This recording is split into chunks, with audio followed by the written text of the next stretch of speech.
President Biden is meeting with Ukrainian President Vladimir Zelensky in the Oval Office. Let's listen in. Get hurt. Wait till everyone's in.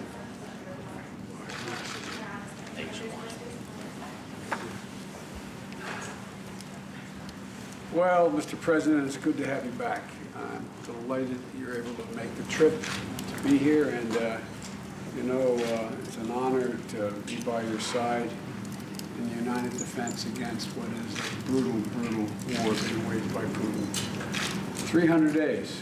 Hard to believe. 300 days we've been going through this, and Putin has waged a brutal assault on the Ukraine's right to exist as a nation and the attack on innocent Ukrainian people for no reason other than intimidating.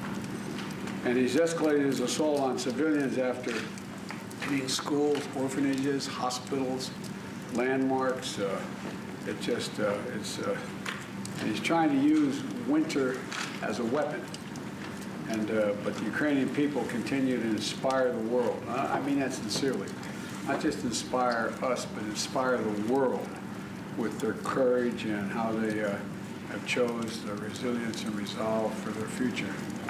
And the American people have stood proudly with them, Democrats and Republicans, together with our allies in Europe, and Japan, and other places, to make sure you have the financial, humanitarian, and security assistance that is needed. We're going to talk about that today. And we're going to continue to strengthen Ukraine's ability to defend itself, particularly air defense, and that's why we're going to be providing Ukraine with Patriot missile battery and training your forces to be able to accurately use it. Together with our partners, we're also going to continue to impose costs on the Kremlin, and we'll support Ukraine pursuing a just peace. President Zelensky, the United States stands with the brave people of Ukraine. We stand with you. You've been a great leader. And by the way, we have a famous thing that occurs once a year. We pick the Man of the Year in Time magazine. You are the Man of the Year in the United States of America. And so welcome. We have a lot to talk about. And the floor is yours, sir. Thank you so much, Mr. President. Great honor for me to be here.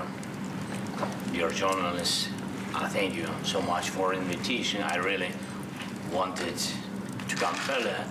Mr. President knows about it, but I couldn't do it because the situation was so difficult. And now, if I mean that we control the situation, and because of support. And first of all, because of your support, and I understand that we have very important topics, and we'll discuss them, everything, so many challenges in Ukraine, in Europe, in the world, and from energy to the situation on battlefield. But first of all, all my appreciations from my heart, from the heart of Ukrainians, all Ukrainians, from our nation, strong nations, all the appreciation to you, first of all, Mr. President, for your big support and leadership. Of course, Europe, many countries helped us and are helping now, because the war is not over. It's a bit, but anyway, but that is your leadership. Thank you, first of all.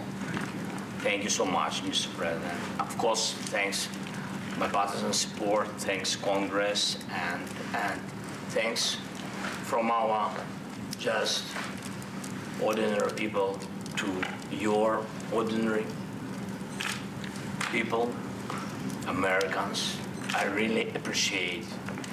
I think it's very difficult to understand what does it mean when we say appreciate, but you really have to feel it.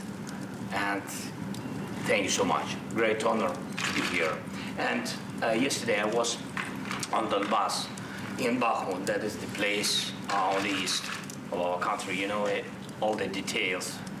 We had so many phone calls and spoke detailedly about it. And I want to give you something. One guy, he's really real hero, real captain, and he asked me to pass his award.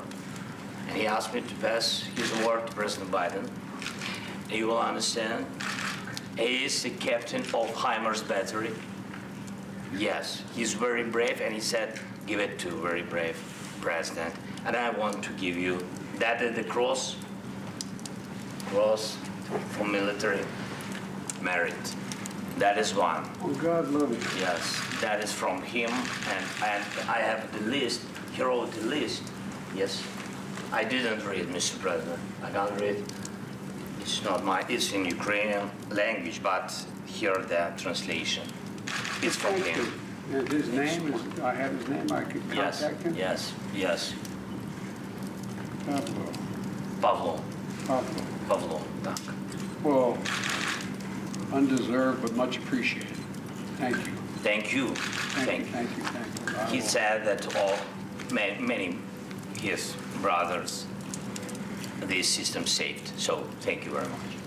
Well, we have a tradition here, and I will give it to him. My son, who fought in Iraq, they have what they call a command coin. You've seen those coins we yeah. have in the battlefield?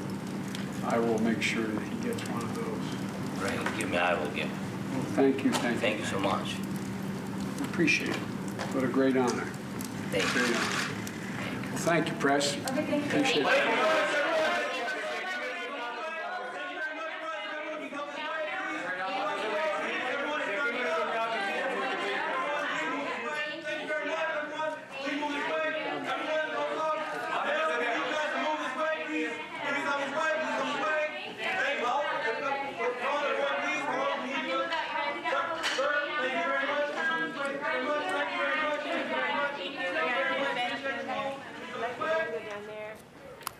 All right, President Biden there welcoming in President Volodymyr Zelensky of Ukraine. We saw, of course, President Biden continue the commitment of the United States to support Ukraine in its fight against this Russian invasion that's gone now more than 300 days. And from President Zelensky, bringing, as he said, his appreciation, all my appreciation and all the appreciation of the people of Ukraine, and then passing on from a captain that he was visiting with yesterday, this cross for military merit. Let's bring back in now CNN's chief White House correspondent, Phil Mattingly, who was there in the room, CNN senior international correspondent Will Ripley in Kyiv, former U.S. ambassador to Ukraine Steve Pfeiffer, and retired Major Mike Lyons.